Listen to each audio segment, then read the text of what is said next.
You put modern Shah Rukh Khan in anything and I'll watch it and probably enjoy it. As you can tell by my love of Donkey. Some of the funniest moments on Indian television this year is like Vijay Sethupathi and the scenes with his boss. To correct myself before the comments start, because lately my comments have been fire, y'all. Something that Rajkumar Hirani films used to do in the past. We will get to that later, but yeah. Wow. Well done. Well done. Siddhant has left the frame. It just makes me weep every time, and also it just, you know that someone out there gets you. Hello friends, Rahul Desai, Ishita Sengupta and Siddhant Adlakha. Welcome to my channel. Welcome to this Mahazoom. Yay! Listen, so we are all in different cities right now except Ishita and Rahul, who are in Mumbai. Siddhant is in New York. I am in Florida currently, but we had to get together to just, give ourselves a little bit more importance than we do all year and discuss all the things that we've liked in 2023. Rahul and Ishita, y'all on my channel are very familiar with. They are here all the time. We discuss things all the time. Siddhant is new to my channel, but by is no means new to the world of film criticism. Welcome to my channel, Siddhant. Thank you so much for having me. Very glad to have you. We will discuss Donkey in detail because I have what. So we'll get to Donkey shortly. I know I'm the outlier on this. I am shocked. Ishita and Rahul also seem a little bit like they also have words they need to discuss. Okay, great. So 2023 May, we saw a bunch of things, and like last year, we're once again getting together and discussing all those things, and we're going to go month by month, January, February se leke December tak, Jan mein kya dekha. So sabse pehle, if I may start, I have my sheet right here in front of me. The most amazing film I saw in January, which is one of my favorite films of the year, was Aftersun by Charlotte Wells. Did anyone else watch it, and is anyone else including this? Yeah, yes. I think Ishita also is. Yeah, Rahul, go. Aftersun. Technically last year's release, but as it came on so movie happens, in January in India. Yeah, it came on movie in January, and it's always a delayed sort of viewing in India. So, but funnily enough, I had watched it at the Kerala Film Festival last year in December. I didn't get the hype because I think I made the mistake of like hearing that it's the best film of the year on multiple lists. It's December, what do you do? And then I think I remember going to the screening saying, what the heck is happening? I don't get it. But then I had one of the rare films where in January, I think I watched it again because the movie release was happening. And I was like, okay, now let me watch it through like the lens of some reviews I read. Like I think Guardian was one of them. And I was like, I didn't get it. And I want to see what others saw in it because I envy them for seeing something so beautiful in the film that I didn't see. And when I watch it through the lens, and it's not often like it's not advisable mostly, but I didn't have to review the film, so I had nothing to lose. I watched it and I was absolutely blown away. I remember like tears streaming down my face while watching it in January. And it's one of those films that it's so rare, right? Like you're actually making a film that imitates memory rather than like depicts memory in a way, or depicts how your relationship with your parents or your loved ones is. And it's so difficult to do because you can lose the viewer like this if you're actually making a film that is almost method filmmaking in a way. And it really occurred to me on the second screening. So I'm not going to act smart and say that I got it. But I was so grateful that I understood the film when I watched it again. And for me, I'm very proud of the fact that I could actually write like a 2,000-word piece in January. Finally, after getting it, it was very personal to me also. I think for a lot of people, it can be. Some films can be. I was very glad it's one of the pieces I'm very proud of this year. And only a great film can make you go into that trance, into the zone, and write a piece like that, and really like inspire you to, or remind you of why you do what you do. I felt this way about Asteroid City, which we'll come to later. In my first viewing, I was like, get out. But then in my second viewing, I was like almost in tears. Ishita, Aftersun. So I think what the first screening which Rahul is saying, I was with him sitting in Kerala, and both of us could not understand. And then it was, but I also feel like Aftersun is one of those. तुम लोग क्या नशे में गए थे क्या दोनों साथ में? Were you like hungover or something? It was like the fourth film of the day. Yeah, it was. No, but I also feel like Aftersun is one of the few films which I feel will appeal to in a more intimate setting. Like I enjoyed it a lot more when I was watching it alone in my laptop. I think the film opened up to me then. Yeah. And just the idea of looking at your parent from a very subjective point of view, looking at the person beyond the charade of parenthood, to see who he was. And Paul Mescal is just so heartbreaking, and he's just so good. I want to protect Paul Mescal from overexposure, because I'm a little bit like, let's see where this goes. Siddhant, do you have any thoughts on Aftersun? Did you watch it this year, last year? When did you watch it? I watched it last year. I didn't include it in my list this year just because, release dates and all that. But it's one that I would probably go as far as calling like one of the best films of the last decade, just because, as Rahul already said, it's such a stunning work of memory and capturing recollection, and the way it marries, that theme with the technology it's using. Yes. The medium of a video camera. And again, the first time I was watching it, I didn't know quite what to expect. So I was kind of watching it, I don't know if passively is the right word, but just kind of like, I had it, I was in a theater, but it wasn't like for anything I was writing at the time. I ended up writing about it later. Just kind of going with the flow, like, yeah, this is pleasant, this is nice. But then when you get to that midpoint scene of the karaoke where the father and daughter end up having this sort of rift, it ends up just being so heartbreaking. Yeah. And I just had to walk around the city in silence afterwards for like half an hour to digest it. So yeah, I think it's an absolutely stunning film. Yeah, for sure. And it's incredible that it's her first feature film, Charlotte Wells, and to have that achievement in the very first feature film, incredible. All right, now Siddhant, let's get back to you. Have you picked anything in January at all? Because I'm looking at your sheet and you have not. I did not. I just picked 15 films that I'm putting on my year-end list. Yeah, okay. And unfortunately, January was empty. Okay, so we'll come back to you in February. Rahul, what is your pick in January that you want to touch upon here? I think Trial by Fire is a web show I think a lot of us caught here. One of the first Hindi web shows of January.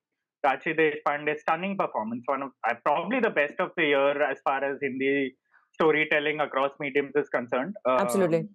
And for me, it stood the test of time. Normally, when we watch a web show or a film in January, by the time we reach December, you're sort of like wavering about how to include it in year-end list. But this, I remember moments. I'm haunted by moments of it. It's, of course, we know what it's about. And Rachi Deshpande, fortunately, she's been in conversation through the year because of how good that performance was. Playing a grieving mother, sort of going through the notions, actually aging in a very organic way through the series. Not prosthetics, not like a lot of stuff. It's just the body language. And it's just so hard to do. And even the way they wrote the series, the narrative, when I first watched it, I was like, oh, wait, the series isn't as good as a performance. But that's such a cop-out also most of the time. And I was like, when I think about it now, the way they sort of merge multiple perspectives and use the technique of writing to sort of get across a historical incident, I thought it was very well done. And it's probably one of the best Hindi web shows of the year. So Rachi Deshpande. Yeah, Rachi Deshpande makes even like everyone like look better with her. There are acting performances that makes everybody look bad around you because you're just so good. Yeah. But Rachi Deshpande is such a scene performer. She takes the scene with her. She takes the objects in the room with her. She takes Abhay Deol with her, and then elevates everyone around her because she's just so complete with the writing that's given to her. I completely agree with you, and also especially the way the show was structured. I really enjoyed the fact that they structured the screenplay the way they did. It's going linear, and you see them aging, and then the actual tragedy they come to in the last episode. They show you their recreation of the Upahar tragedy, which kind of hits you like a sucker punch to the gut. Ishita, thoughts on Trial by Fire? Yeah, everything both of you said, and also I found it fascinating because because the focus was on the parents. Yeah. And their fight for justice, and I really liked how the filmmakers, and there are two of them, who basically subvert the idea of punishment, because you feel like these are the people who are scot-free and they evaded the punishment, and you realize that these parents have been caged in time, so they were basically punished. And I found that very fascinating because you don't see such narrative, and also the fact that the main incident was depicted at the end. Final which I episode. thought was a very sensitive, it was a very sensitive move and fascinating performance. Like Rajeshri Deshpande's the concluding frame where she's just looking. It still haunts me. It's that good. I think the next title that we all have on our January picks is Pathaan. But again, Siddhant has not picked Pathaan also for a January pick. Did you not watch Pathaan? Did you not like Pathaan? We're going to come to Donkey, dude. But we don't have to talk about Donkey. Look, I enjoyed Pathaan. I have to talk about Donkey. We've got Sure, that's fine by me. Look, Pathaan is the kind of movie that if Shah Rukh Khan wasn't in it, I don't know that I would have enjoyed it. But because he was in it, I really enjoyed it. I think it's sort of a messy, haphazard kind of thing that he sort of heat wells together with his charisma. And I think, you put modern Shah Rukh Khan in anything and I'll watch it and probably enjoy it. As you can tell by my love of Donkey. Yeah. Which I feel like you're gonna find a way to come back to that in every month. Rahul, thoughts on Pathaan? बहुत बोल लिया हमने, बहुत discuss हो चुके हैं Pathaan detail में, so we'll keep it short just as one of our picks from January. Yeah. I mean, the first, just like to keep it short, first action Shah Rukh Khan come back after 4 years, 4.5 years, whatever. Context made the film. It's otherwise a really average spy sort of actioner, which we've been seeing for years now. But I think a lot of us were surprised by Pathaan. And I think a lot of that, sort of bled into our reading of the film. And I think it was a very necessary film. I'm glad it came out in January. It set the stage for, his hat trick of films this year. Yeah. Ishita? I really, really enjoyed Pathaan.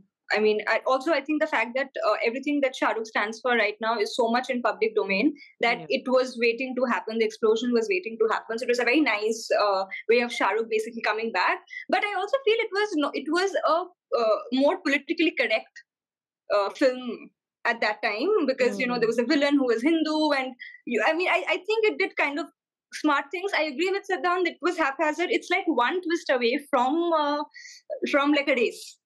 From race 3, correct. Yeah. I feel like it just stopped where it was necessary. I think that's what worked for me.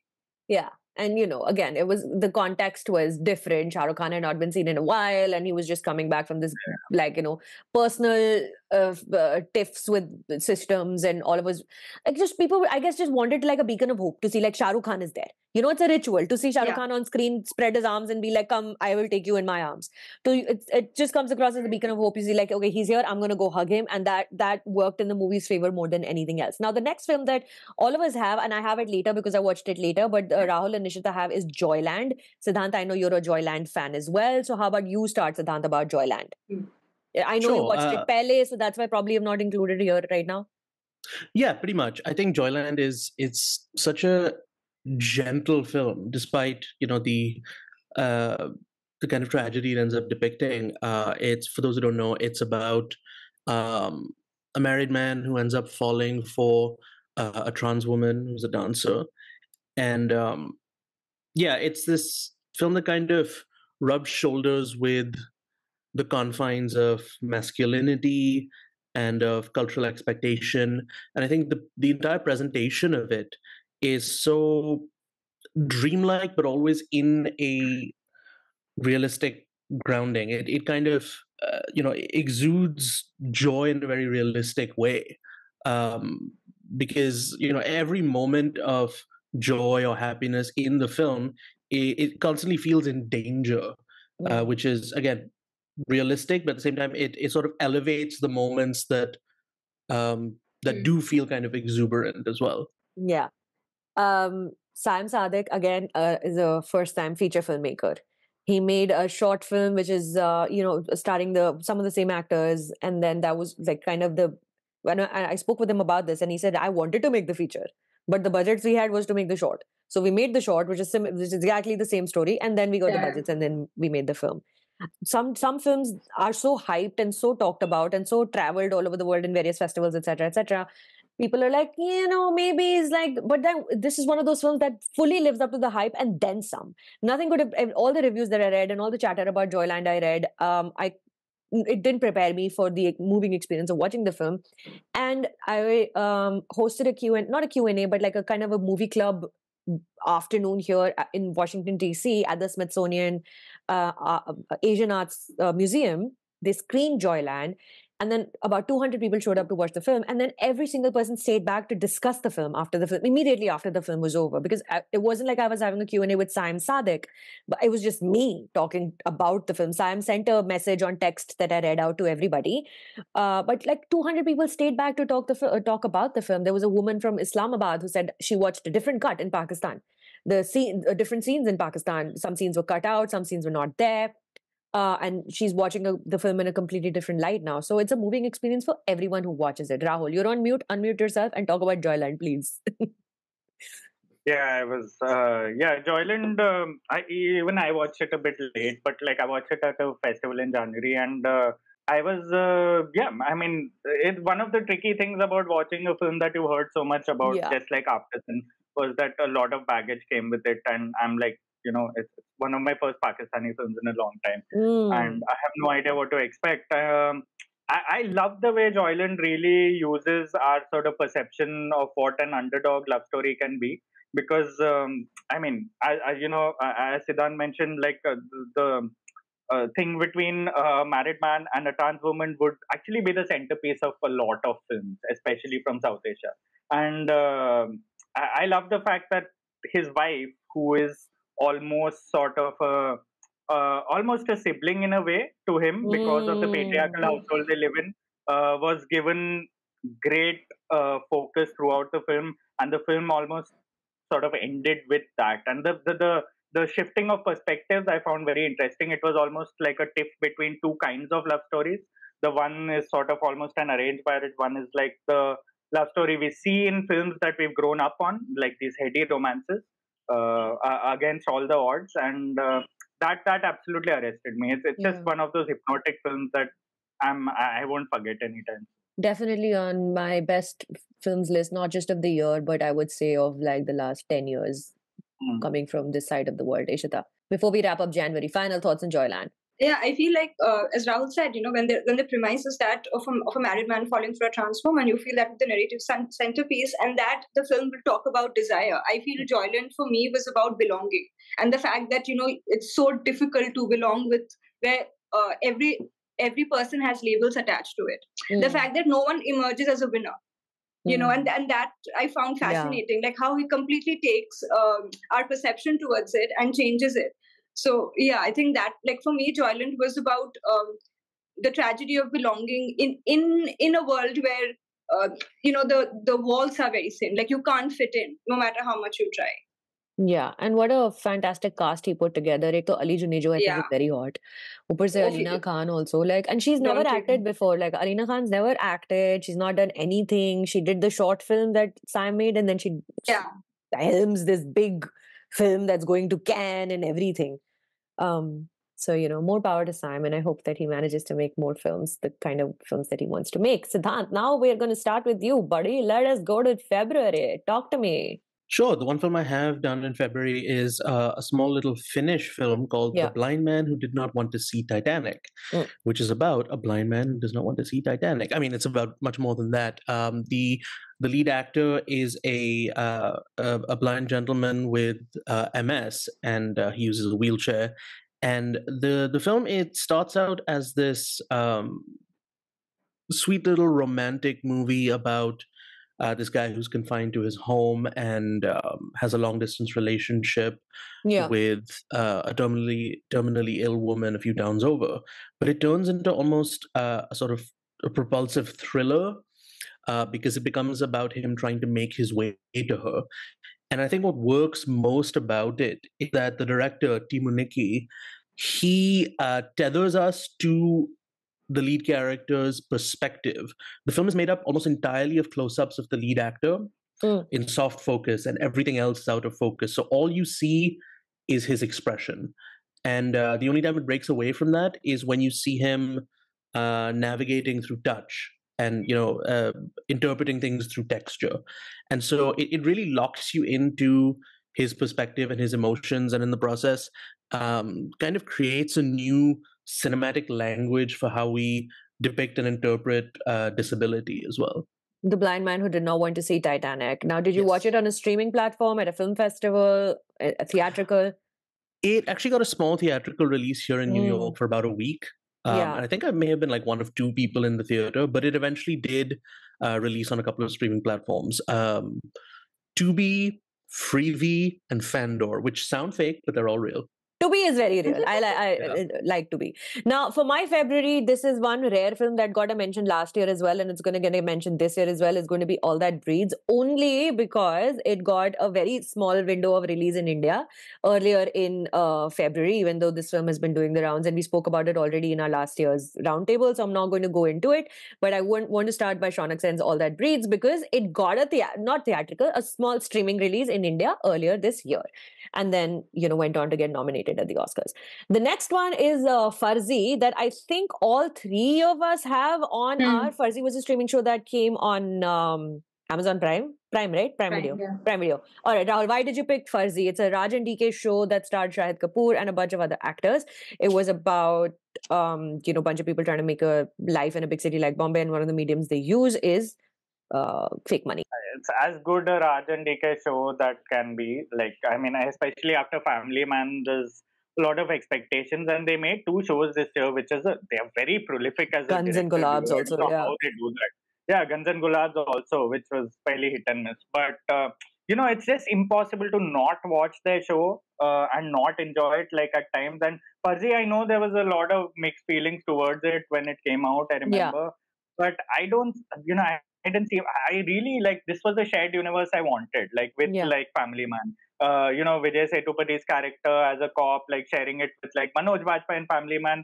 That was the kind of spy universe, so to call, that I really wanted to see. And I'm very glad Raj and DK discovered their calling in long form storytelling, because I think they were having a tough time with feature filmmaking. I think they were maybe ahead of the time, maybe the people weren't getting them, but I don't think they had that bandwidth to put everything into 2 hours.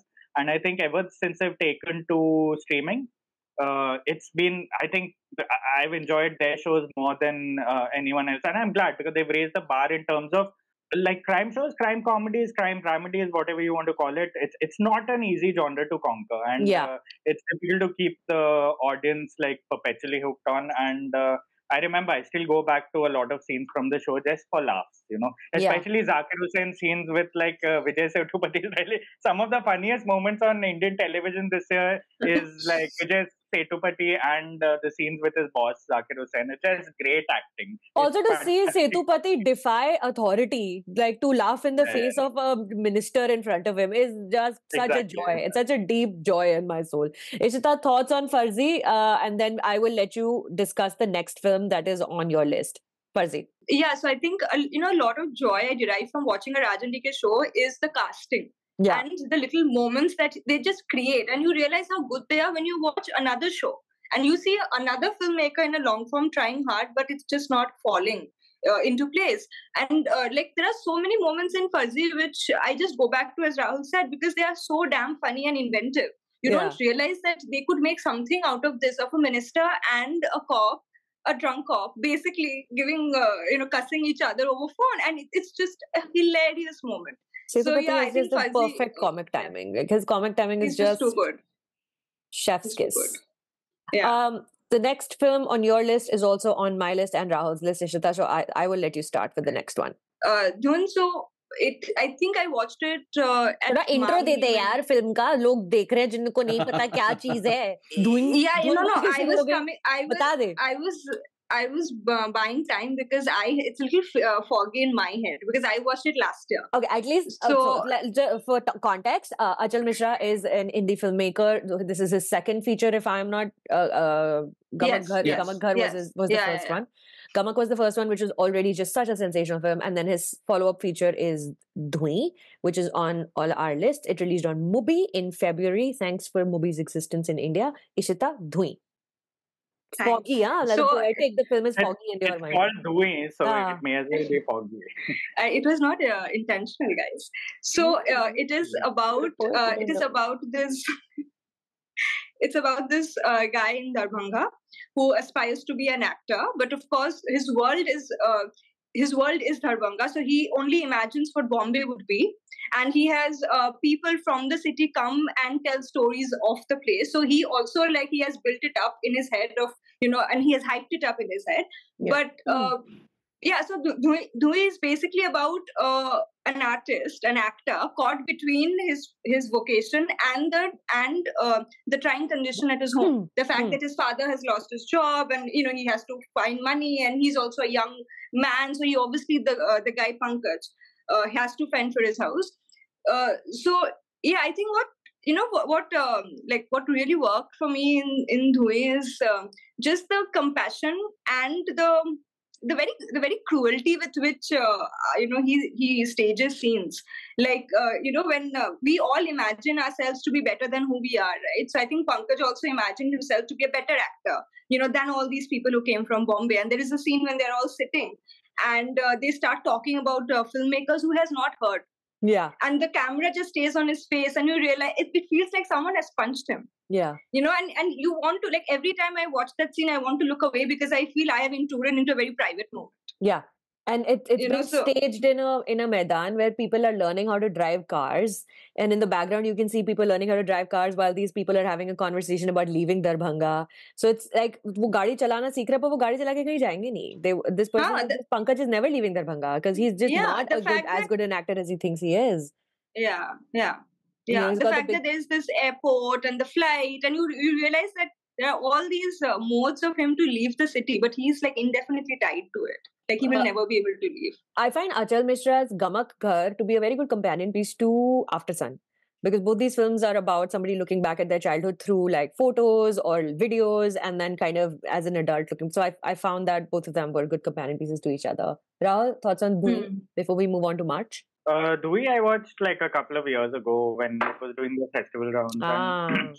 I mean, again, not to be poetic, very foggy, but it was one of the few features which was under 60 minutes, which has stayed with me throughout. Like it's just, we haven't heard of features under 60 minutes here, at least not in this side of the world. And as Ishita very beautifully described it, like there are moments in Dhuin that really stay with you, and it really helps to be very familiar with the Darbhanga new wave, so to say, of filmmaking, because a lot of the filmmakers are making films that are companion pieces of each other. They all exist in parallel universes. And we will come to one of the films later when we discuss another film here.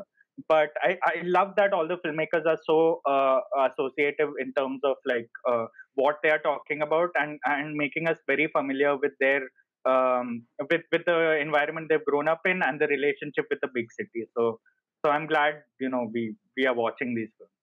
Dhuin I think it might still be on movie for anybody who wants to watch. Siddhant. Yeah, and like Ishita said, there's so many sort of bitterly ironic shots of modes of transport in the background. I think that's something that Mishra does incredibly well, as given his background as a photographer.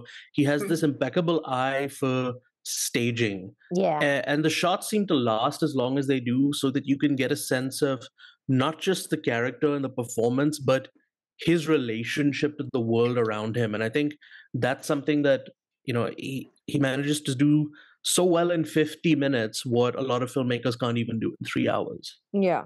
I have mispronounced Gamak Ghar again. I've just realized. I was corrected last time by many people. It's Gamak Ghar. Gaon ka ghar. Maithili language, no? To matlab thoda mere ko nahi aati hai. But to correct myself before the comments start, because lately my comments have been fire, y'all. Fire. Siddhant, what were you doing in March? During Oscar season that you've not put anything there that you'd liked? What was I doing in March? Well, I was watching other things that weren't up for the Oscars. I don't know. I'm not much of an award person anymore. I could look at your guys' March releases and talk about those. Just because I haven't put any on my list doesn't mean I didn't like anything. Okay, so then... And plus, Donkey came out in December and not in March. I'm counting, by the way. Are. We are coming to Turkey. One movie that it's not on my list. I don't know why you think I'm going to talk about it. I'll make you talk about it. The film that I watched in March that I would like to talk about is Triangle of Sadness. Siddhant, तूने पहले देख ली थी वो film. Do you have any thoughts on it, or did you like it at all even? I kind of did. I think it's two very good but very different movies smashed together in a way that doesn't fully come together. But I think all of it that's set on the ship, I think, is some of the most riotous and hilarious sort of wealth satire any European filmmaker has made. Yeah, I really enjoyed watching Triangle of Sadness as well, even though the one scene that everybody lost their minds over, and rightfully so, because it was just minutes and minutes and minutes of people puking, throwing up all over each other. There was some shots of like literal crap flowing out of toilets. So it's not for everyone. If you're queasy, do not watch Triangle of Sadness. But if you really want to experience somebody else's frustration with capitalism, Ruben Ostlund is the way to do it. Triangle of Sadness got a small theatrical release in March, and that's when I got to watch it. Neither of you have included it on your list, so we're going to move on. Rahul, what is the next one in March? In March, what is it? Bheed. You don't have Bheed, you have Faraaz. No, Faraaz was February, but like... sorry. I missed kar diya. But no, like quick thing about, I think Faraaz and Bheed, I feel like the filmmakers belong to the same category. Hansal Mehta's Faraaz, quick 2 lines about it. Yeah. Very solidly made film. It's about basically 2016 Dhaka terrorist attack. It has Zahan Kapoor in it, I think making his debut as the protagonist, Juhi Babbar as the mother. There are a lot of scenes reminiscent of Nirja in it. I think the craft was very solid in this film. It was very tightly made. I think Aditya Rawal, who's Paresh Rawal's son, gave a remarkable very good performance as one of the terrorists. And it also had a lot of... I felt like it had parallels with the situation in India, with the political situation in India. I think a lot of filmmakers in Hindi cinema right now or in Indian cinema are finding new ways to critique what's happening. Yeah, proxies basically, what's happening right here. So their first destination seems to be Bangladesh for some reason. And I can't blame them for that. They seem to be drawing some very potent parallels. Not all of it is successful. Hansal Mehta has made a lot of stuff in the last few years. I thought this was very solid in terms of... I wouldn't include it in one of my best films of the year, but I remember while watching it, I was absolutely hooked. It was very well made in terms of what it was supposed to be about. Yeah, I just realized I completely skipped over your February list. You also had Man Called Otto and Fabelmans in it. Sorry about that. Yeah, no, that's fine. I think Fabelmans we can include in last year. Like Steven Spielberg memoir, very personal. I personally loved it, but I think that was technically last year. Man Called Otto, the only thing I can tell you is while watching it, I was determined to hate the film because it was really, really sappy for the longest time. And then Tom Hanks' son, Truman Hanks, comes on screen as the flashbacks of basically Tom Hanks himself. And I absolutely melted for some reason. Like, as you know, sometimes as a critic, when you watch films too long, you have this defense mechanism saying, no, you can't get carried away. You're not going to get to me. You're not going to get to me. Yeah, you just see like the sappiest scene ever. You see an actor's face. You see this very old school way about some actor or some scene, and you absolutely melt. And that happened to me in Man Called Otto, and I can't deny that it really moved me to an extent. It's something that Rajkumar Hirani films used to do in the past. We will get to that later, but again. Wow. Well done. Well done. Siddhant has left the frame. The next film that all three of us have on our list is Bheed. Ishita. Bheed, to give the intro, is by... I opened the page while you all were talking. Yes. So it is by Anubhav Sinha. It is a 2023 film which is on the mass exodus of the workers here. The daily wage workers who had to, because of lockdown, they had to walk back home. And it's a black and white film, which could have been pretentious, but I feel it really worked. Yeah. Because I feel like Sinha was kind of, this is my reading, I feel he was treating it like a partition, the exodus which happened during partition. So he kind of tried to give it that sepia tinted look. And yeah, it's. I think we tend to associate the word brave a lot with filmmakers like Hansal Mehta or Anubhav Sinha, and I feel Bheed was a brave film because given the circumstances we are living in, to make a film which really doesn't hold anything back, to paint a very disturbing picture at a time when you are over that, and I like the fact that when he was also documenting the lockdown, the film was depicting it almost in real time, where you don't know how big the event is, which I feel a lot of filmmakers tend to falter there, because when you look at something in retrospect, you don't, you either tend to overdo it or underdo it, because he obviously was making the film after everything had happened. Yeah. But the sense of tension in the film was felt very current.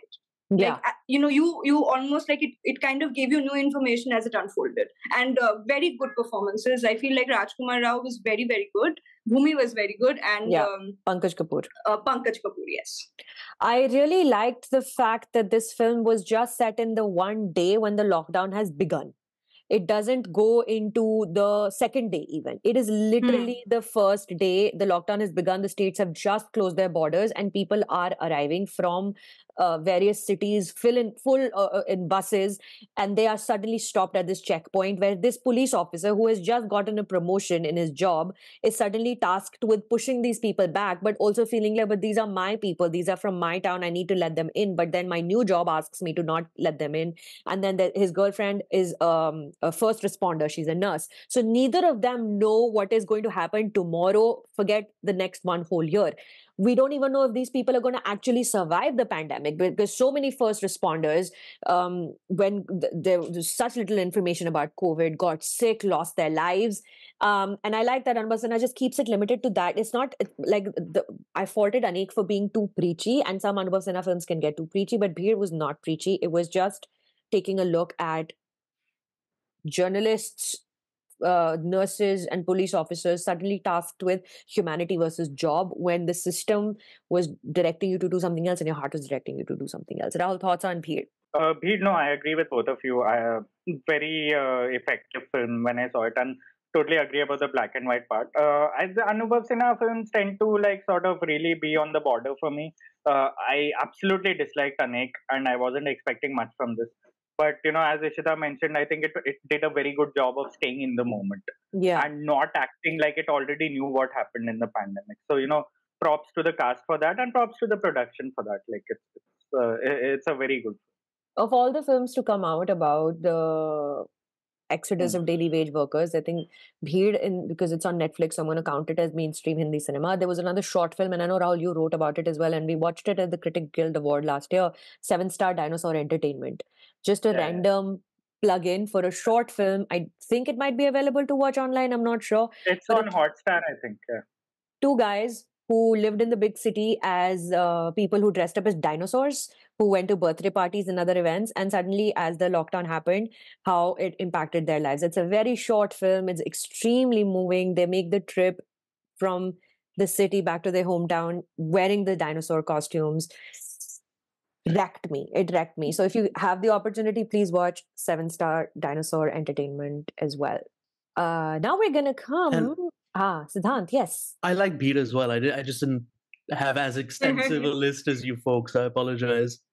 No, I think just going off what everyone said, obviously hindsight is 2020, but you don't want to seem too preachy when you're depicting something in the past as it's unfolding. And I think Bheed does a remarkable job of that, because even though it has this very clear-eyed moral perspective, it treats every decision and interaction as a dilemma, as an intense confrontation, regardless of how the film or the filmmaker, feels about the ethics involved. And that becomes clear when you zoom out and look at the bigger picture.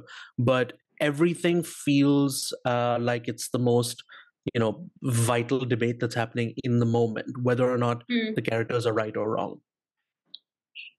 Another movie that I want to give a quick mention in March before we move on is Nandita Das's Zwigato. Another example of a filmmaker trying to understand the impact of the lockdown, and then hers was set a little later when the world began to finally open up. Kapil Sharma in a fabulous performance. There's this actor inside of this nautanki that he does every day, and he plays a delivery person who brings food to people. So Zwigato also, if anybody gets the chance to watch it, another filmmaker trying to understand the lockdown and its impact on people. Nandita Das is a very humane storyteller, and I really enjoyed watching her work. Okay, cool. अप्रैल में आ जाते हैं अब हम. सिद्धांत, तुमसे start करेंगे क्योंकि बहुत देर से. Wait, I wanted to respond about Zwigato. हाँ, अच्छा, please say.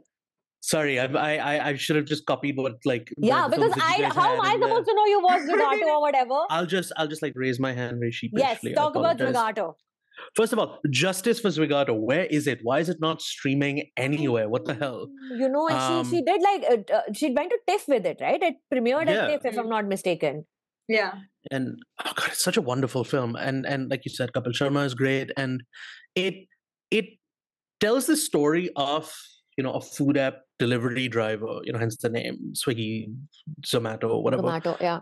It approaches it through the lens of like a digital surveillance state almost, and Sure. given the events that have happened recently in India with all these digital bills being passed, I think it ended up being like really scarily prescient about everything that's going on, because it isn't like a major part of the plot per se, but there's always this looming sense of like You are Big being Brother, watched. the government watching you. Exactly. If you miss a single delivery and if you're not there on time, that's it. That's the end of the road for you already. Effectively cancelled, yeah. And also Shahana Goswami, Kapil Sharma, just fabulous performances. Coming to April, Siddhant, let's go. April, Past Lives. Oh, what a movie. Another debut film by Celine Song. That's right. For those of you who haven't seen it, it's about this woman who immigrated to the US from Korea when she was 12. And it's about how she reunites with her childhood sweetheart who lives in Korea and visits. But at the time, she's already married to a white American. But it's not a film about romance, even though it is a very romantic film. It's a film about how places and people from your past can sort of represent and reflect who you once were and make you think about the ways in which you've changed. And I think the writing and direction that it's so incredibly dreamlike. And I think Song has such a wonderful eye for mood, and her camera always seems to move, even if it's just to capture like a laptop screen, when her lead character is on, I was going to say Zoom, no, back then it was Skype, on Skype with her long distance with that audio, the Skype audio keeps yeah. And yeah, she creates a sense of nostalgia over everything, whether it's Skype or Facebook or just the idea of looking back on your childhood and who you once were. And I think it has one of the most devastating final shots I've ever seen in a movie. Yeah. Greta Lee rightfully up for all the accolades, the lead actor in the film. I watched Past Lives later, a couple of months later, I don't even remember where I watched it, but I watched it a couple of months later, but I have included it in my list, so might as well discuss it right now. It's one of those films like, now that I'm 35 years old, in our mid-30s, you can pause and be like, okay, now I can actually afford to have nostalgia. Now I can look back at life because I've lived enough life. And now it's not going to sound pretentious to be like, when I was 20 years old, this was my life. And when I was 21 years old, this was my life. And that's one of the reasons why Aftersun also worked for me the way it did, because Paul Mescal is not a very old father. He's a father in his 30s. And he's, perhaps his daughter is now thinking of him when she's in her 30s, what his life in his 30s would have been like. And that's what worked for me here as well. And also as somebody who's currently living between two countries and, like on this Zoom call, I have all my life is in Mumbai, but I'm also trying to create a new life here in the United States and making new friends here while staying in touch with my old friends. That film worked for me on a very, very, very, very, very, very deep level. Past Lives, absolutely incredible. The actor who plays the husband, the American husband, John Magaro, I haven't seen anything else that he's done, but I did watch him in 2019's First Cow, which is just such a delightful, wonderful, moving, enriching film as well. Any of you have thoughts on Past Lives before we move on? Ishita, I think you have something to say. Yeah, I think what Siddhant said, people who leave homes, I think you also always want to understand if you are the same person or not and how much you have changed. And ironically, it's the people who are left behind who are the preservers of that. And because I have left home and I keep thinking about it, that, how much have I changed? And if I go back, will people recognize me? And ironically, the people who I have left behind have taken the responsibility to hold that for me. Yeah. So the fact that, Past Lives goes there where, and judges no one. And everyone is a protagonist in the story. It's everyone's story. Like the husband that you said, look at the premise. These are two star-crossed lovers and these are childhood sweethearts. The husband is supposed to be the villain. And the husband is like, there is a world inside you I can't access. Yeah. It's just one of the most heartbreaking scenes, where everyone is, it's just, it just made the film it just makes me weep every time. And also it just, you know, that someone out there gets you. It's a very, for me, it was a very affirming film, because when I watched it, I felt someone out there got my life, got my perspective. Because, you know, when you leave, you are also a villain in your head, because you're like, I left those people behind. But someone gets it that it was not your choice, and even if it was, you were not wrong to make it. Hard relate, yaar, because that's what my whole life has been. No, I left Delhi because I wanted to be in Bombay and wanted to make something different of my life. Then now I've just left Bombay and now I'm like, I don't know which city I belong in. Do I belong in Washington, D.C.? Do I belong in New York? Where am I supposed to go? Hard relate. Rahul Desai, past lives per thoughts? Probably my favorite film of the year. And as you know, as everyone very rightfully said, everyone relates to, everyone's a protagonist, everyone relates to different characters. I relate to the husband, you know, everyone relates to, like, some people relate to those who moved, those who stayed back. But, you know, I think it's a great companion piece with Joyland also. Like, I mean, in terms of the interpersonal dynamics and, you know, three people and the love story we are used to seeing compared to, you know, something that already exists. I felt like for me, you know, like, obviously I looked at the husband in a very different light. But it's lovely that, you know, a film like this can speak to us globally in such different. It's not only specific, right? Like, I mean, I know it's about you know, someone from Korea moved to the US, but it could be. It's one of those magical films that will stay with you for such a long time. And it's so nice that we're talking about another debut director, like Siddhant opened. First time storyteller. And where are these beautiful, wonderful stories coming from? Is it like a generation thing? Because all these filmmakers are like in their early 30s, mid 30s, and they're like looking back, and they're older millennials or middle-aged millennials, and looking back at their lives. And it's just really lovely to see all these stories come forward. आगे बढ़ते हैं. The next one that we have in April for me was Jubilee, because it was, and Rahul, I've left Gulmohar behind for you. Sorry यार, अरे यार, तू बोलता क्यों नहीं है मेरे को जब मैं कुछ मिस कर देती हूँ तेरी लिस्ट में? No, it's fine. Sometimes I feel when you leave something behind, I was like, yeah, actually, you know what? It wasn't worth, like, it wasn't one of my favorite things, but I remember watching it and thinking, you know, apart from Manoj Bajpayee and apart from it being Monsoon Wedding Light, I really had, it was really well reviewed here, that much I can say. Yeah. But again, it's one of those dysfunctional family things that we've been watching for like years. A lot of people grow up watching Meera Nayar's films and they want to ape her. Rahul Desai worked with Meera Nayar. Rahul Desai worked with her. Yeah. Yeah, he worked with her. He got mentored by her. He made a short film under her. So I get it. Like, but for me, the film didn't entirely work as much as the cast did. And that's why I think I mentioned it in my, because it's very difficult to make those, like, directing the kind of crowded scenes that we see in North Indian families is very difficult to do. And I think Meera Nayar was one of the first to do it in terms of a contemporary setting. And I think Rahul Desai does a fantastic job of directing those particular scenes. Even the narrative didn't come together as much for me. It's definitely a film worth mentioning, at least for people who want to watch films like that. Yeah, like Kapoor and Sons by Shakun, directing those big family scenes. You had something to say about Aftersun, Siddhant, that you an afterthought. Yeah, so I'm not sentimental enough to have like family photos on my desk, but I do have this. I can see it. Yeah, and to be clear, like, it's not something I took and got framed. It's, you know, A24 just sends around all kinds of like year-end swag. But I thought, you know, this one I'm gonna keep. I'm gonna display prominently.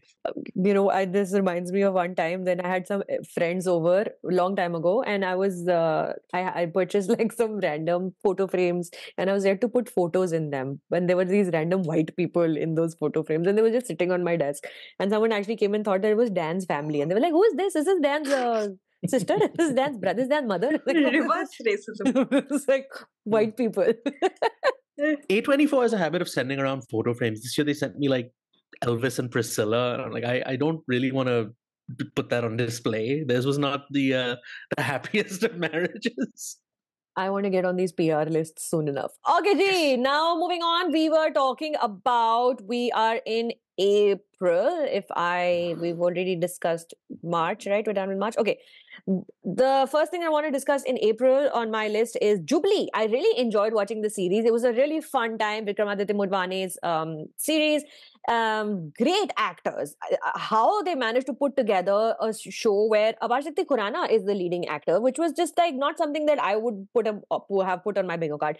Apart from him, Siddhant Gupta as Jai Khanna, who is an amalgam of all these movie stars of years gone by. Dilip Kumar also. Dilip Kumar was Apaar Shakti, but like a little bit of Devanand, a little bit of this, and a little bit of that. A really, really fun time watching the series on Amazon Prime. Thoughts, Rahul, Ishita, on Jubilee? Ishita can go. Rahul. I love a movie or a show or anything that's about making of the movies. And this goes into the time when films were just coming along. Atul Sabharwal wrote the screenplay with Vikramaditya Mudvane directing the show. Ishita? Yeah, Jubilee didn't work for me. I don't know what to say. I really wanted to like the show, and it just did not. Like, it just did not. I was not pulled into the world at all. Like, I don't know. I'm sorry. No, Like, it's fine. Don't it's be one of sorry. those. I haven't made it. I'm not sorry. personally attached to it. I just really like Siddhant Gupta, and I wish he'd had done something else in the year as well to keep my memory of him fresh. But kuch nahi kiya usne uske alawa. So don't be sorry. It's fine. I really liked him though. He was very, very good. I thought he had that body language, that very languid body, very fluid talented body language. But other than that, I don't know. It just it did not suck me into the world, and I think that's the thing, right? Like, if you are into it, then you are absolutely into it. And for me, I was just I could not step into the world which Jubilee created. Also, I'm not a big. I don't think it's the right time. We can skip it. Next. Rahul, do you have any thoughts on Jubilee before we move on? No, I agree with Ishita. You guys suck so hard. I wanted to like the series. Also, it's one of the rare years where Vishal Bhardwaj and Vikramaditya Mudvane had like shows released, and I didn't like either of them. And after episode 5, I think I really lost. Like, the show really lost me. Till episode 5, like, world building, nobody better than Motwane to do. Has the chops, has like the craft, has the history to do it. But again, I'd also be one of those jerks who say Siddhant Gupta is not worth. Like, he didn't work for me in the series either. Get out. This I differ. Get out. Yeah, if Amazon Prime was to send me a framed photo of Siddhant Gupta in Jubilee, I would keep it on my desk. He was that. I've forgotten his performance. Like, I don't remember. One of my favorite performances of the year. Like I said, I really wish he had done something else also, so I would have gotten more of him in this year. Siddhant, your namesake, did you watch the show at all or no? I wish I had more time for TV, especially Indian TV. Yeah, sorry. Yeah, that's fine. No, I'm just asking you because then you'll come back 5 minutes later saying, I also want to chime in. I appreciate it. Thank you. So I'm asking. Okay, okay. Jubilee, I'm the only person. Close. Ishita and I both have Close on our list. I don't know if either of you want to discuss Close. It was on Mubi, released in April. It is a film directed by Lucas Don't. Also did very well at Cannes last year. It's just about these, two young boys who are great, wonderful friends, and then one of them is trying to understand, they're teenagers or preteens even, and trying to understand his sexuality, and then also coming to terms simultaneously at the same time with what society's expectations of are, what boys should do, versus what girls should do, and how their parents deal with the situation, how their friends around them deal with the situation, and what happens to that friendship from beginning to end. Yeah, these boys are 13-year-old. I'm reading on Wikipedia right now. So if it's still on Mubi, I would recommend people watch Close. Ishita. Yeah, Lucas Don's Close, I feel I watched it in Kerala, and it's also one of those films which break you so much in your first viewing that you are scared to revisit it. Correct. Because you feel like you might not like it that much. Yeah. And I've watched it only once. I have very vivid memory. I'm not even open my wiki page. I mean, it's very vivid. The colors are vivid. And it's just such a beautiful, beautiful story about male friendship, and the demands that society places on it, that you have to behave a certain way to be, and the fact that you have to sacrifice yourself at the altar of manhood. I found it very similar to Joyland, because I feel like it was in a way talking about similar things about the cruelty of belonging, the necessity of belonging, the fact that the world tells you this is how you should behave. Yeah. These are two friends, and what happens is they're so close, and that's why the name. And one of them, one day a classmate teases them and says, probably they are queer, and it leads to one of them just completely going away, like abandoning the friend. And the film is about what happens to the friend. But what I found fascinating about Close is generally, you feel it's a film like this, a premise like this would be about the person who was left, who is hurt. Yeah. Like, correct. Lucas don't completely puts it on the person who has hurt. Yes. Who basically inflicted the hurt. Yeah. Which I found, made so much sense, because, when you are young and when you break someone's heart, your heart also breaks in the process, because you are not that cruel that time, or maybe you are. And because it's heartbreak is such a mutual thing when you are young. Yeah. And it could have become like a very one-tone depiction of guilt, which it did not become. It doesn't. And there was like fascinating performance. I don't know how he derived those performances from those two kids. 13-year-old kids. And always it's a joy to see filmmakers make a film about teenagers and coming down to their level, making eye contact with them while you're making the film, not looking down upon them for being silly and not being able to understand the world. Siddhant, did you watch Close? Do you have any thoughts on it before we move on? Did not. Thank you for checking though.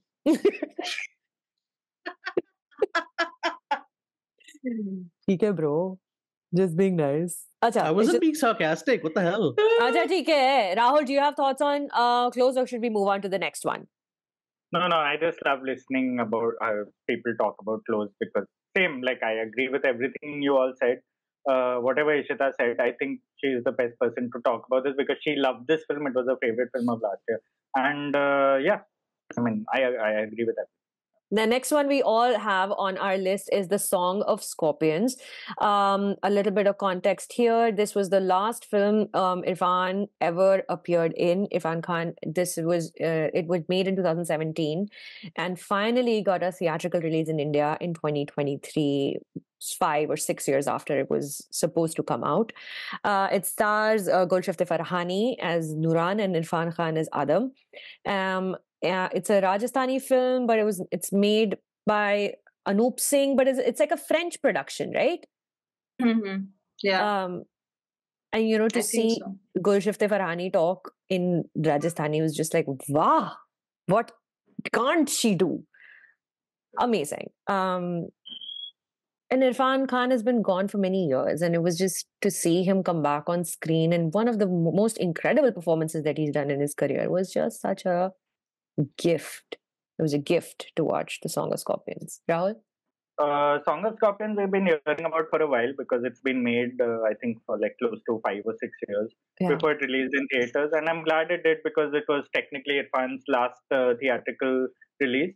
Yeah. And it's a great way to send him off, because as you said, one of his better performances, though it's very hard to compare because such a fine actor, but it's a very complex, very nuanced film. It's a great exploration of how a lot of relationships or a sense of Indian masculinity tends to depend on how you have the other person dependent on you. And I think Irfan Khan plays that character with such... it's really difficult. It's a grey shades character, but you can't tell for the longest time. And it's one of those things where, of course, the woman is the protagonist in the film, and you almost root for Irfan for the longest time until you realize that there's more to who he is and who he makes others think he is. So I think it was a very difficult performance to pull off, and I'm glad we finally got to watch it, because I think a lot of us missed it in the festival circuit a while back. And it's also one of the more detailed performances from Wahida Rahman in years. And by detail, I just mean like her screen presence. Like she's there through a big chunk of the film. And again, it's a gift to watch her let loose in those desert lands with nothing in the frame except her, singing to an absolute nothingness, singing to emptiness. A gift. Ishita? Yeah, I agree with both of you. And I'm also a big fan of the way Anup Singh treats gender, I think. Like in Kissa, it was very fascinating because it was like a father who wanted his daughter to be the son. But I feel like he kind of at the end, I thought that he kind of redeems the father because he remains as a ghost. In this case, he just refuses to give him redemption at all. Like Irfan just lingers on, and he's supposed to face the consequences of his action, which I found very fascinating. Like the way he deals with gender politics in his films in general, I really like. Yeah, and a superb performance by Irfan. Sorry. That's fine. For all the animal chatter we've had recently, this year we've had some really, really good films questioning masculinity. We've already discussed like 3 or 4 and we're still in April. So let us keep going. Siddhant, do you have thoughts? I'm just asking. Song of Scorpions, did you watch? Do you have any thoughts on it? I missed it. I didn't realize until just now that it came out. Yeah. Because I'd been, when the news first broke that, hey, this is finally coming out, I was excited, but unfortunately, I didn't get it. It got a very small window of theatrical release in India. Beef is on your list and on everyone else's list as well. I haven't watched Beef, so I'm not going to comment. Siddhant, go. Beef. Beef is one of those shows that just twists its screws in every episode in such a delightful way. And I think Ali Wong and Steven Yeun are both they just give career best performances. And for those that don't know, it's a show about two just lonely, angry, frustrated East Asian Americans living in Los Angeles whose paths cross, and then they start this really petty rivalry over a road rage incident. But it just spirals from there and gets into each of their neuroses and their psychology and their pasts. A feature version of this would have just been about, hey, how are these two people, trying to get a leg up on each other?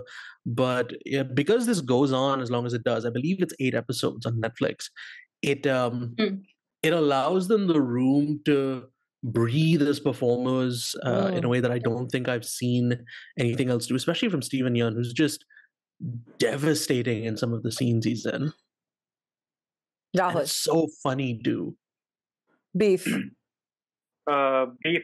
As the title says, but it's lovely that it's about two people who on the surface sort of hate each other, but it speaks to a generation that spends a lot more time sort of getting consumed by hate than love. Like I think a lot of us get affected by we spend most of our time trying to heal ourselves by sort of really venting on people, and I thought it was a very good representation of that, apart from a lot of other things. And I love that they needed each other at some point, and I love that they connected through hate, because it doesn't look down on that kind of equation we share these days. Because I think given that we are part of the entire digital age, and we spend 5 to 6 hours just going through comments on strangers who just have no idea about what they're talking about, I think this was a very good representation. I love that they use road rage as the trigger of it also. Like it's a very unusual series.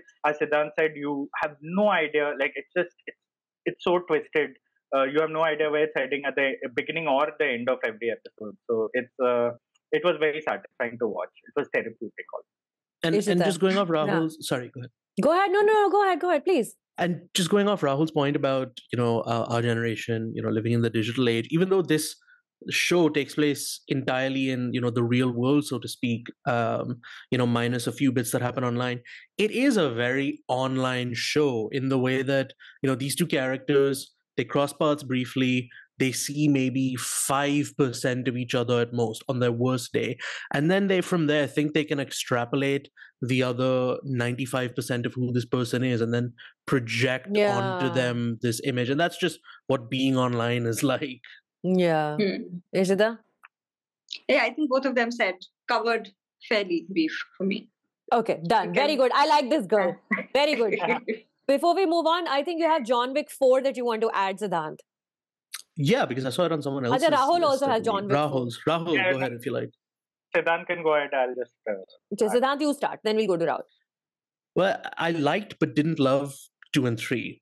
But 4, it just felt like Keanu and Chad Stahelski and everyone just leaving everything on the table. Just putting every just over-the-top action idea they've ever had and executing it so tightly into such perfection. And the whole last hour of this movie is just one long, excruciating hilarious and ultimately moving action scene.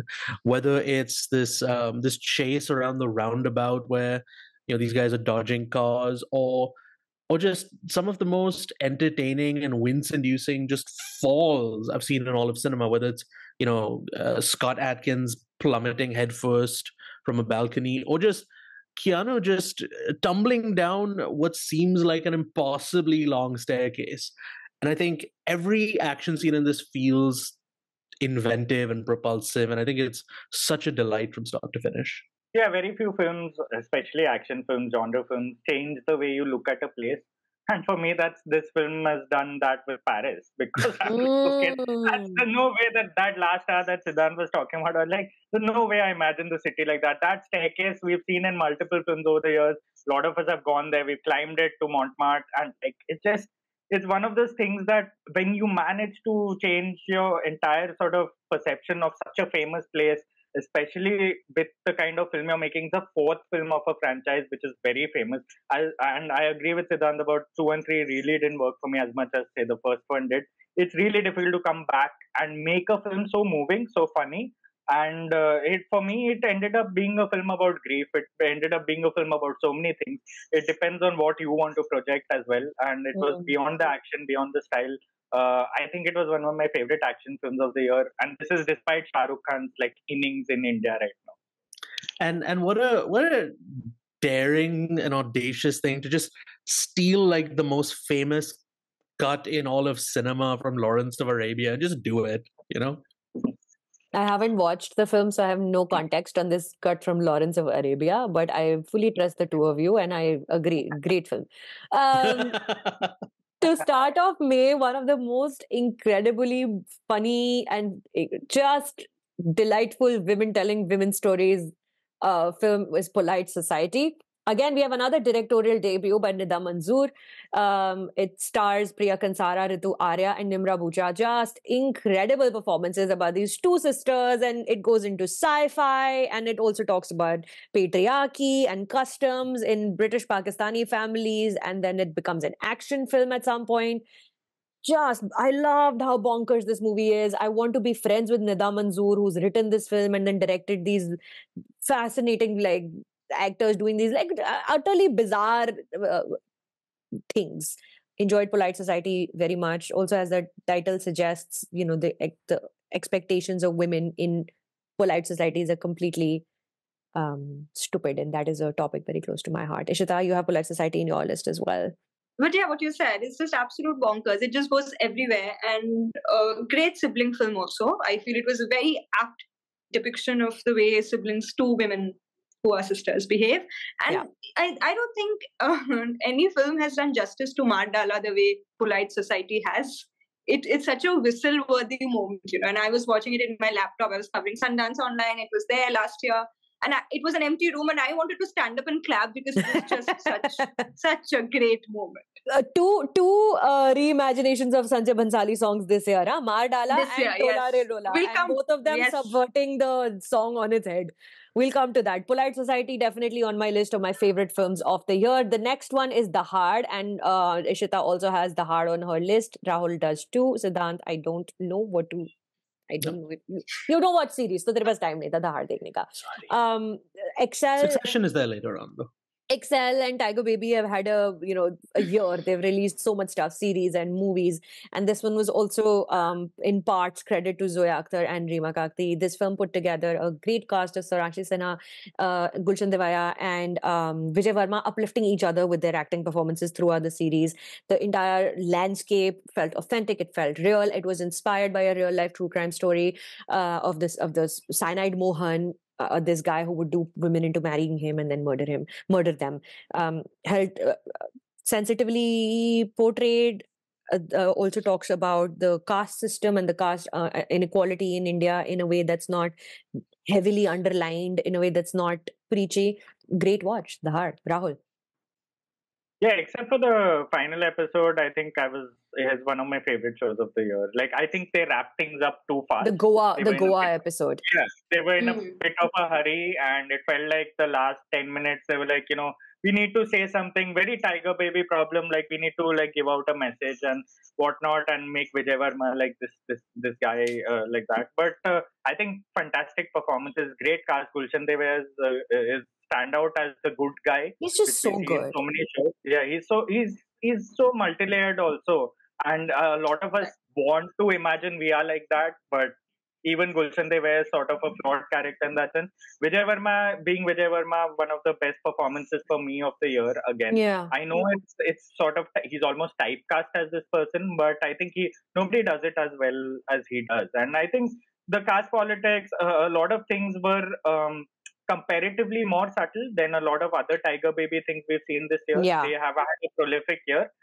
They have this problem of spelling things out, but I think in Dahaad they found a very good balance between letting your storytelling do the talking and between having characters actually spell it out. So, and I am glad it was long form storytelling. So it was very unexpected from the particular production house, and it was very fulfilling also. The first Indian web series to go to the Berlin International Film Festival. Soham Shah is also in the show, and he was also very good. In fact, I liked his character so very much as probably a corrupt cop, but then figuring out, how his actions have repercussions on those near and dear to him. Ishita, thoughts on that? Yeah. I think for me, Dahaad was just such a compelling example of female gaze. And I know we talk about it a lot, but so much in the film is a testament to, if done right, this is how it looks like. From the twist that the film reserves, I saw it before, because how it can happen. I'm not spelling it out for those who might not have watched. The fact that these women were actually falling prey continuously, these lower caste women, and as a woman you understand why, because there was a loneliness, no one was talking to them. There are so many subtext and they don't spell it out, but you realize it's the merit of women looking at a certain situation which is so different from men looking at it. Yeah. And it just hits you differently. Also, Dahaad it's a very smart show. I felt like the first episode was one of the better first episodes I've seen this year. Very smart.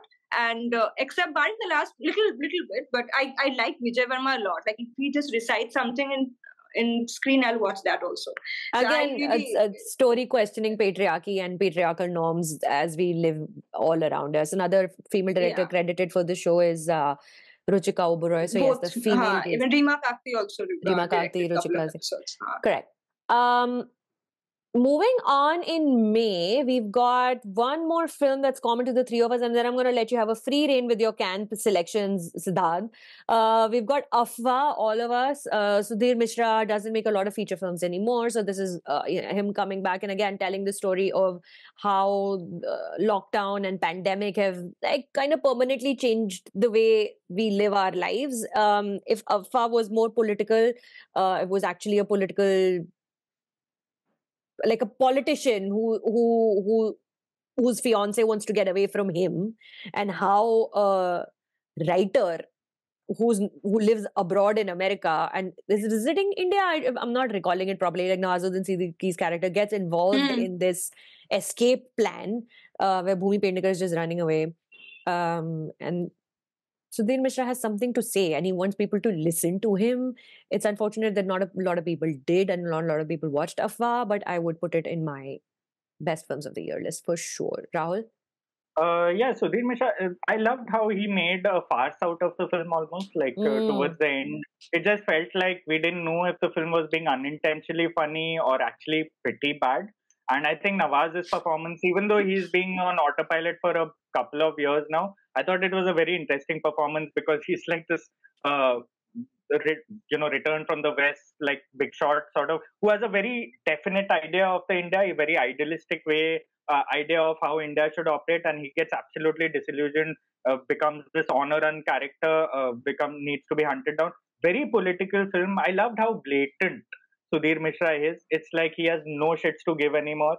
So he's just making it as blatant as possible, while all the other filmmakers are looking for metaphors, looking for Bangladesh to tell a story. Sudhir Mishra is like, boss, I'm going to tell you which political party is responsible, and I'm going to give you like the most obvious way of representing things. So that really stood out for me. I found it very funny, very amusing, and very, I know brave is an overused word, But yeah, very brave film. He could have only made this at this point in his career. Yeah, but this is where we are right now. Any filmmaker who's calling truth to power without masking it under 10 layers of, Bangladesh mein ho raha hai, yahan pe ho raha hai, is a brave filmmaker. Ishita, should we move on to the next ones? Yeah? Yeah, very much. Segueing into what Siddhant is about to pick from his Cannes selections in May, Sudhir Mishra was sitting next to me during my viewing of Fallen Leaves or Anatomy of a Fall, because he was at Cannes this year as well. So Siddhant, moving on to Cannes. Let's go. What are your picks from the film festival? Yeah, which is where we met. I noticed we have some films in common. We can talk about those first if you want. Shuru kar? Sure. We both have In Flames and Agra on there, which are both South Asian films, one Pakistani, one Indian. And I think they make a really interesting double feature, even though they seem nothing alike on the surface. Yes. Again, both questioning patriarchy. I love this theme that's emerging because that is a central conflict in both those films. In Flames is the second film from Pakistan which made it to the film festival, made it to Cannes. It is just a beautiful film about a daughter and her relationship with her mother and her mother's relationship with the husband, and how daughters learn more about their fathers via their mothers than their own individual relationship with their father. So it's a relationship between the father and the mother that the daughter is going to pick up on. I was just bawling my eyes out after In Flames was done. And I know you've also just been talking with the filmmakers of In Flames in New York recently, Siddhant. Yeah, Zara Khan, who I think is incredibly interesting voice. It's sort of a psychological horror film almost. In the same way that Parasite was a horror film, right? Like not really horror, but still like felt like horror. In Flames also felt like that kind of a horror film. Yeah, it's on the cusp because, very clearly there's nothing literally supernatural happening, but the psychology of it is very horrifying just because every interaction this young girl has, especially with men, comes laced with, all these entendres and expectations. And it makes you perhaps rightly question the intention of every character around her. Switching gears a little bit, Agra is, if I recall, basically a sex farce, which is nothing like In Flames at all. But at the same time, both films are, like you said, about, patriarchal impositions, but also about space. Yes. Both literally the ownership of property and where you belong in the physical space in your city, whether it's Agra or Islamabad, I believe. Yeah. Or was it Karachi? I'll have to look that up. I've seen the film twice. I should remember this. Yeah, I don't remember which city it's set in, but a Pakistani city. Yeah, I don't remember. I'm so sorry, Zarar, if you're watching this. But yeah, space as a physical concept about your ownership of space and where you reside and exist physically, but also the space you're allowed to take up in society. Yeah. Kanu Behl is one of the most interesting filmmakers of our times in India right now, and he's had immense pushback to his cinema since he started making films. Agra is going to be no exception once it's time for him to get that censor certificate. If he gets a streaming release, who knows where that is going anymore, if he's even going to get a theatrical release for Agra in India. I hope he does, because Priyanka Bose, the lead actor, the female lead actor in this film, I cannot imagine an actor giving themselves so fully to a role the way she has given to Agra. And she doesn't even appear in the first half of the film. I think she appears in the second half. So I'm not going to spoil it for anybody who's not watched it, because the film is not even close to release right now. I'm not going to go into the details of Agra. But Kanu Behl's Agra that I watched and with Siddhant in Cannes is definitely one of my... It was selected for the Director's Fortnight, Kun Zen, if I'm pronouncing it correctly. So, yeah. I can. Definitely a brave film. Mohit Agarwal as Guru, Priyanka Bose, Rahul Roy is in the film in a role that nobody would have thought somebody would cast Rahul Roy to play, but he plays the kind of custodian of the space that everybody is fighting for, the upstairs, downstairs, who gets to live below and who gets to live above, who gets the open space and who gets... And I did a panel with them at Cannes, the crew and the cinematographer and the art director, and they spoke to me about how they used the house that they had found and made alterations to it to let the house that is being fought upon about become the central character of Agra. So I'm not going to go into more detail because I want people to discover the film on their own. Yeah. And before we move on, In Flames was Karachi. Karachi. There you go. चल. हमारी अगली pick है Anatomy of a Fall, जिसके बारे में हम चारों बात कर सकते हैं because Rahul and Ishita ने भी Anatomy of a Fall देखी है मामी में, right? Rahul, you saw, no? You got into the film, no? Eventually. So enough has been said about the film. It won at Cannes the biggest award, and it's just a near perfect film in my opinion. I enjoyed it. Enjoyed watching it so much. Rahul, Anatomy of a Fall. Yeah, definitely one of the more memorable experiences of Mami. When we watched it, a lot of hype again. I don't remember being so, and I think it was the last film of the day, still being so absolutely engaged by what is happening on the screen. Fairly familiar premise in terms of how we've seen, in terms of what it really is about. And I don't want to give too much away about it, but I think fantastic performances. I really hope they are in sort of awards consideration when the season starts, and of course they will be. And I don't remember at least the last 10 or 15 minutes shaking me so much. I mean, we watched Monster and Anatomy of a Fall on the same day, I think, and I don't remember being absolutely shaken by the last 15 minutes of successive films like that. And I was like, I need a break after that. And of course, it'd be remiss not to mention the performance of the dog in the film. I have a very soft spot.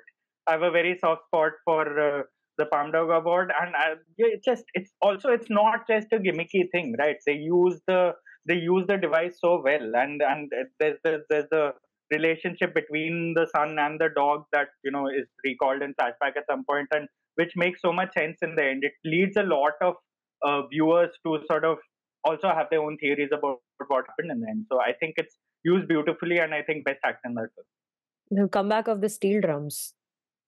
Yeah. Those were steel drums, no? Those big sounds in the beginning of the music. Should I move on to Monster and let Ishita go into Monster, because that is also another one that all of us have in common? Yeah? Ishita, Monster, that I watched at Cannes, Siddhant watched at Cannes, you watched at Mami. To watch it on the same day as Anatomy of a Fall, matlab kamal hai, tumhara dimag kaise nahi pighal gaya? Yeah, I think Monster, I met someone after Monster and I was meeting that person after years, and the person thought, I'm so happy to see her that I'm crying. And I'm like, no, it's from the film. And she's like, okay. So it was that effective. And Monster, I feel it's like a thematic, it's by Korida, I mean, the master, and it's like a thematic extension of Close we just spoke about, two friends. Yes. But it is just sheer genius what he does with it. And I'm a big fan of old filmmakers trying to reinvent themselves, or just trying to do new things, trying to tell familiar stories in newer ways. I really like it because I feel like we kind of have a paucity of that in India.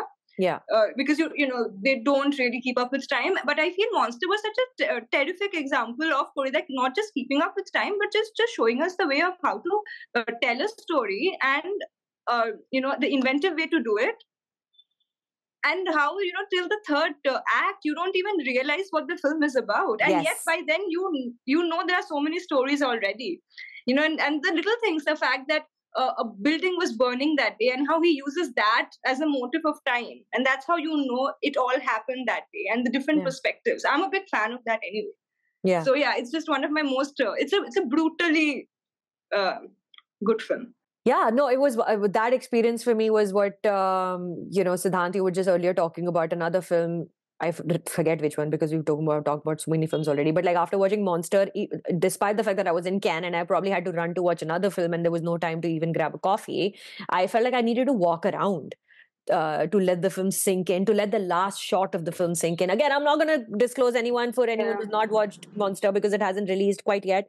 So we're not going to go into further detail. But again, it was one of those films that needed me to take a beat before I could come back to my senses and come back to the real world. Siddhant, what's your next pick from Cannes?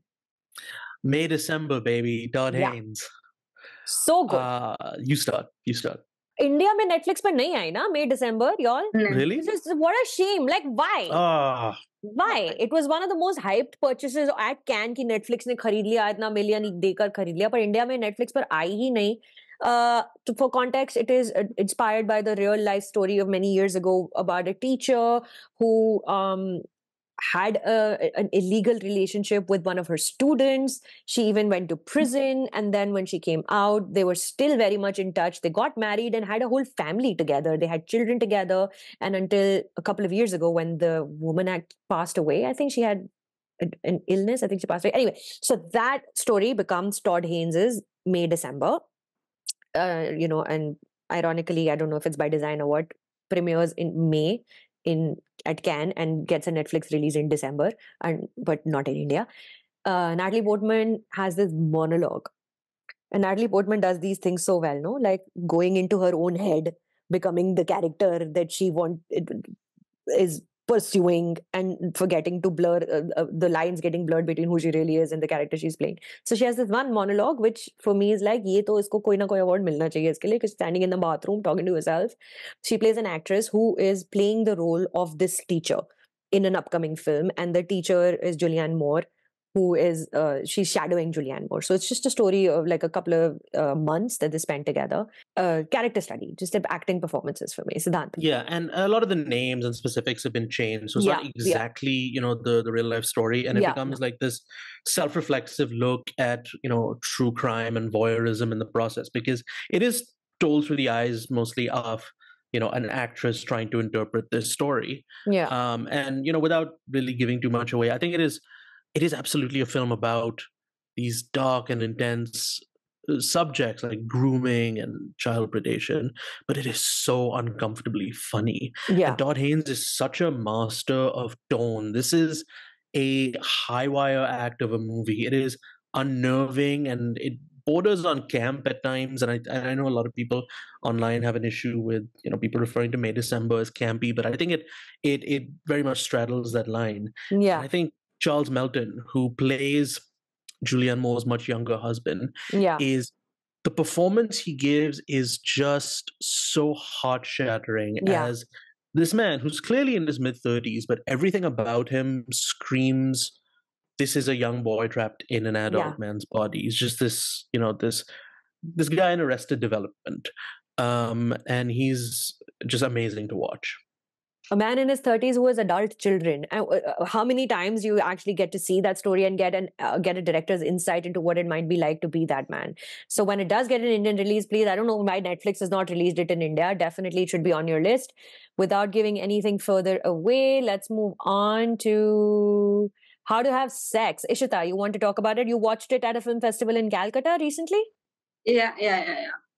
And the funny thing is, a lot of old men came because they thought it is about a film which will show them how to have sex. And another directorial debut here by Molly Manning Walker. Wow, so nice to have so many debuts. So, but I think because we're talking about young people making films on young people, I feel like when you are young, you can make films this personal. And How to Have Sex, which is also a debut film, is a very personal film. I will not tell what happens. Let people discover it. But I'll tell you something funny. When I watched the film at Calcutta Film Festival, there were no subtitles because it's probably just the norm. And they have a very thick British accent. It's about a group of young girls who go to a Greece island called Crete for a vacation. That's the premise. And they have very thick British accent. And for the first 10-15 minutes, I was trying to figure out what's happening. And I could understand, a friend of mine was sitting, a man, who was constantly like, I can't understand. I'm like, same. But at some point, the words just become redundant because you know exactly what is happening. And I felt like I didn't need to know what they are talking about. I just knew it's such a fascinating thing to happen because, it's a woman telling a story about women. And as a viewer, you don't need words to understand what's happening. So, it's very, very uncomfortable. It just made me and I think I texted you after that. It just made me go back and protect my younger self. So... yeah, it's a story about me. It's a story about you. It's a story about every single girl who's going to watch it. They're going to see themselves in the film. And that's all I would like to say about How to Have Sex. Do definitely watch it if it gets a theatrical release or a streaming release anytime soon. Siddhant, let's see. What's next? Do you want to go to Ken Loach? Do you want to go to Old Oak? You want to go to Fallen Leaves? Let's do the Old Oak. I don't know if anyone else managed to see it. I didn't watch it, no. Yeah, it played at Cannes. It got a UK release in September, and I believe the US release is planned for sometime in the coming months. It is Ken Loach's last film again, the way The Boy and the Heron was Miyazaki's last film. Yeah. But even if Loach never ends up making another movie after this, it's such an incredible career capper, both for his films about kitchen sink realism as well as just solidarity. And I think that's what The Old Oak is about at the end of the day. The plot is about these Middle Eastern refugees who come to this small English town, and the Old Oak is the name of the bar where all the locals usually gather, grab a drink, and discuss politics. And it's about the changing fabric of the town, and how people respond to these outsiders, and it tells the story from their perspective as well. But it becomes not just about like a culture clash, but about the nature of solidarity and how it's not just about aligning politically, but it's about aligning yourselves through and despite the worst experiences that you've gone through to try and like build a better world together. And I think it's just incredibly simple but moving film. There you go. No one else has watched it, no? So no further thoughts on it. ठीक है. और बताओ Siddhant, what is your remaining picks from Cannes? We got Fallen Leaves. I don't know if you saw that one. I was like in and out of Fallen Leaves. Like I watched it, but like I wasn't. No, I got it at Cannes at the very end because I heard good things, and I was also just exhausted. I think it's the last movie I saw. I was so exhausted watching the film. Like I'm not picking it because I don't think I was fully into the film when I was watching it. No, I fully agree with that. But then I rewatched it recently, and I realized, holy shit, this is one of my absolute favorite things this year. It's a Finnish film by Aki Kaurismäki, and it is this sardonic, wry, 90-minute kind of rom-com about these working class strangers who meet and kind of fall for each other, but they can't find each other. Literally, they have trouble like locating each other. But it is about how love and despondency kind of exist shoulder to shoulder for these people given their daily lives, and the whole thing unfolds with this background hum of Russia's invasion of Ukraine just on the radio constantly.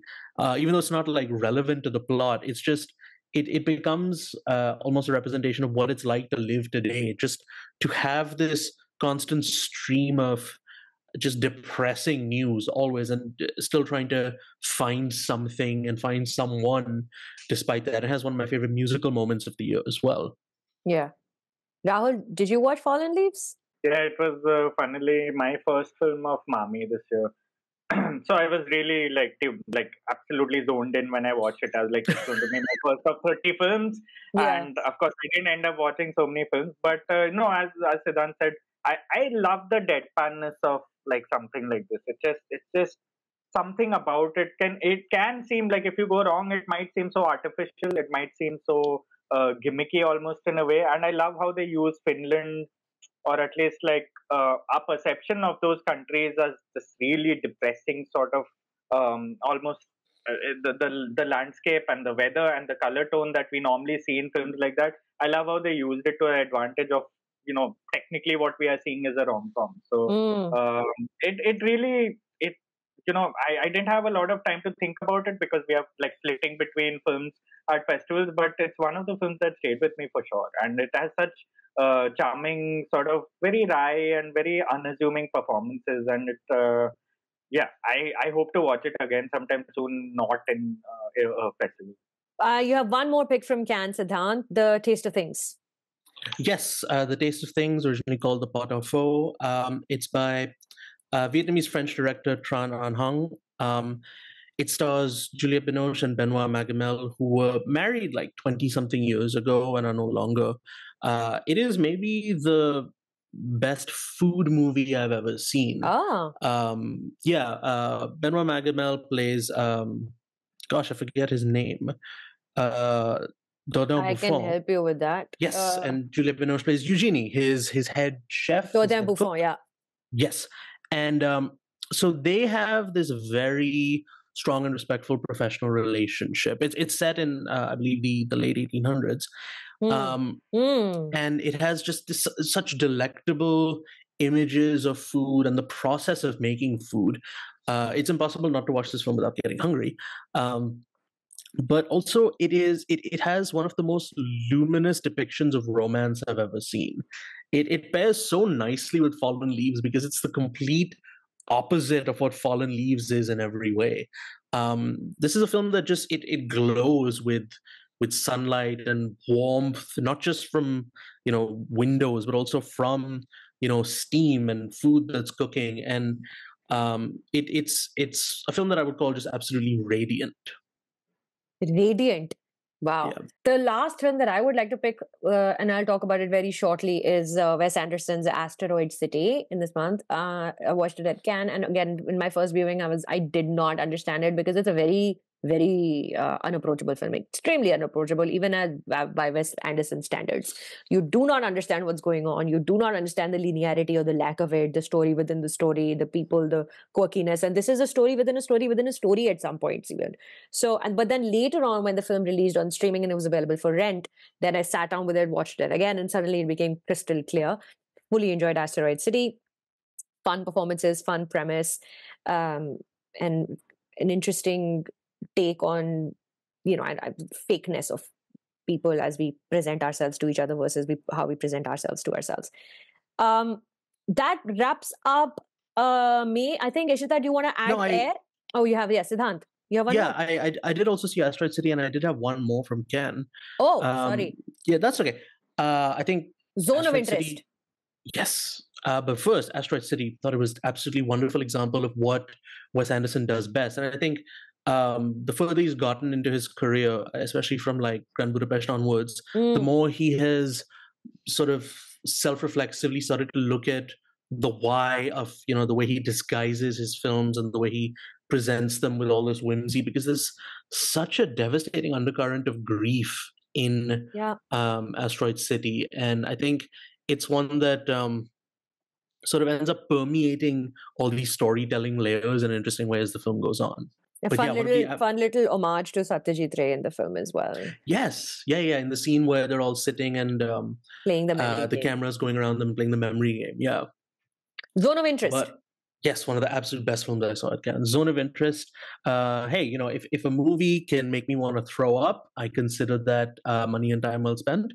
Zone of Interest is one of the most just gut-churning films I've ever seen, despite the fact that it depicts almost nothing visually. For those who don't know, it's about a father, his wife, their kids, their dog, their house, their garden, his mother-in-law. They live right outside the walls of the Auschwitz concentration camp. And you don't see what's going on. You can peek over its wall, and it is the background to this very to steal the words of Hannah Arendt, this very banal story. And it's scarily relevant to everything happening, in the world today, whether it's Gaza or in India or what have you, about the ways we compartmentalize and the ways in which we, become complicit in atrocities, and like not just become complicit, but the way atrocities become just a mundane part of life. And I think it's a horrifying film to watch and to listen to, because even though you don't see what unfolds behind the wall, you hear it constantly. Yeah. And it's a film that uses the disconnect of perspective in really haunting ways. There you go. Zone of Interest in May. Mine is probably I Am the Oldest Boy with I Am the Oldest Boy. Let's talk about Barbie now that we've spoken about Oppenheimer. मैं नहीं सुनूंगी और बस Barbie की. No more anti-Greta conversations here. Whenever I'm putting on Amazon Prime, it's like Rocky or Rani, randomly quarter scene. You have to have a director to look at him in awe the way Atlee does in this. He's a very curious case study. He gives the worst performances in Bengali films. Hilarious. And then he is very good in Hindi, and then I fight with people.